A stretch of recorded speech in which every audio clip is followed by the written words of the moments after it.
Hello and welcome back to your own YouTube channel एश्वर Hindi 1 to 1। English में नहीं, लेकिन हिंदी में एक शब्द। हिंदी में तो हर बार आप उठा लिया, उठाओ, अपनी आवाज़ उठाओ, ये सब कहा जा रहा है। लेकिन इंग्लिश में जब इसे ट्रांसलेट करेंगे तो हर बार एक नया वर्ड आपको इस्तेमाल करना पड़ेगा। और यही सीखेंगे आज के इस वीडियो में। शुरू करने से पहले सब्सक्राइब, लाइक और शेयर ज़रूर कर दीजिएगा। आपको भी पता है आपके लिए फ्री है, लेकिन हम जैसे नए क्रिएटर्स को ये काफ़ी इंकरेज करता है। आइए करते हैं शुरुआत। उसने आसानी से डिब्बा उठा लिया। तो देखिए, ये वाला जो उठाना होता है, किसी भी चीज़ को उठाने की बात हो रही है, तो उसके लिए आप लिफ्ट की बात कर सकते हैं या फिर पिकअप का भी इस्तेमाल कर सकते हैं। So he picked up the box आसानी से, इजीली, या फिर आप एफर्टलेसली का भी इस्तेमाल कर सकते हैं। So he picked up the box effortlessly और इजीली। फिर आता है अनजान कॉल मत उठाओ। अब मत वाले सेंटेंस डोंट से शुरू होते हैं, तो आपको पता ही है। डोंट और उठाने का मतलब यहाँ पर आंसर करने से ही तो है। So don't answer. और फिर अ, अनजान के लिए आप अननोन का इस्तेमाल कीजिए। और कॉल तो कॉल ही है, so don't answer unknown calls. उसने विरोध में अपनी आवाज उठाई। उसने, मान लीजिए यहाँ पर किसी लड़की की बात हो रही है, सो शी अब आवाज उठाने के लिए यहाँ पर रेज्ड हर वॉइस का इस्तेमाल कर लीजिए। रेज करना मतलब अपनी आवाज उठाना। और विरोध में इन प्रोटेस्ट। ये ध्यान रखिएगा, प्रोटेस्ट अगर आप कहते हैं तो वो वर्ब हो जाता है, नाउन फॉर्म में ये प्रोटेस्ट रहता है। बैठक में मुद्दा उठाया गया, तो इसके लिए आप क्या कहेंगे?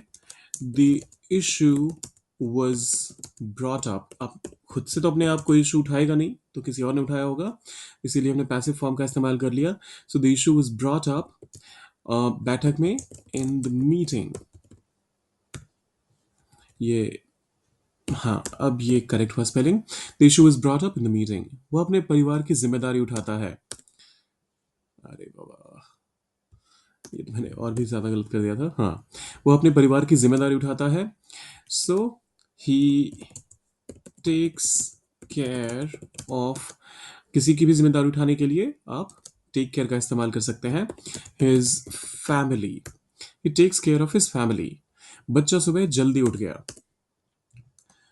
द किड, अब यहां पर वोक अप का इस्तेमाल करेंगे। The kid woke up early, सुबह, in the morning. The kid woke up early in the morning. फिर आता है किसान जैविक खेती से लाभ उठाता है। फार्मर्स,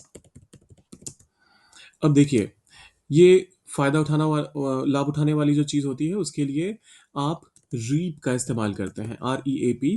और फार्मर्स का इस्तेमाल हुआ है, तो हम यहाँ पर ऑब्वियसली प्लूरल वर्ब ही इस्तेमाल करेंगे। Farmers reap. और फिर बेनिफिट्स, फायदे के लिए आप बेनिफिट्स वर्ड का इस्तेमाल करेंगे। और जैविक खेती से, from organic farming. Farmers reap benefits from organic farming.